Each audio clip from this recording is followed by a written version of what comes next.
So in this video, we will look at the difference between an alkane, alkene, and an alkyne. And let's visualize the alkane, alkene, and an alkyne, right? So in this diagram over here, what we have is a molecule, right, which is all single bonded carbons, right? And if you look at each individual carbon, they're all singly bonded, and single bonded atoms are most of the times sp3, not always. They're most of the times sp3, and the geometry of a sp3 hybridized atom is tetrahedral, right? So it is tetrahedral. So what we see here, right? Let's think about it. On this carbon, let me point out the terminal carbon. So what I see here on the terminal carbon, or this carbon, right? What I see is that there are two H's, or there are two groups which are pointing down, right? And there are two groups which are pointing up.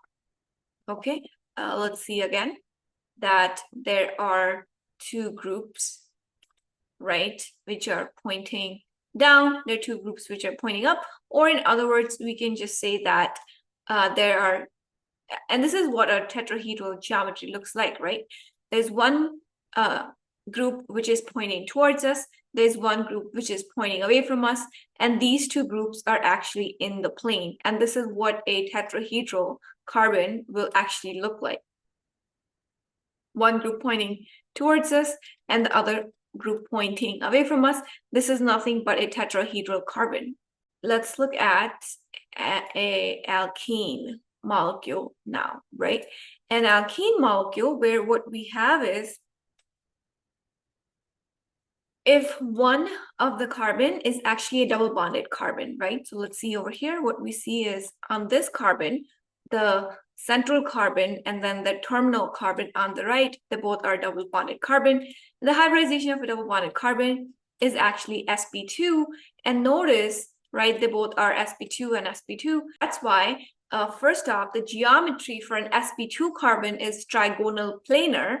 Trigonal planar because all of the substituents are in a plane of the molecule, right? And if we notice, it's the same also for this terminal carbon, that these substituents are actually in the plane. So for an sp2 carbon, or a carbon which is a double bonded carbon, has a geometry of trigonal planar, is sp2 hybridized carbon, and then, well, obviously all the substituents are actually in the plane. And now if we look at a sp hybridized carbon, right? Let's now look at an sp hybridized carbon. And if you look at an sp hybridized carbon, okay, so now a carbon which is a triple bonded carbon.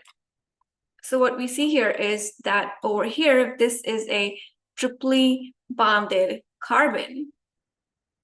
This carbon triple bonded to the other carbon. So now this carbon over here, what we see is linear, right? So sp, the geometry is actually linear, right? Because if you look at the geometry, it does look like that this molecule is actually pretty much linear, right? It is a linear molecule, right? The triply bonded carbon is linear molecule. And now if you look over here, what is this? Is sp3, right? This is all single bonded. I will see you guys in the next video explaining more organic chemistry through visual tools. Bye now.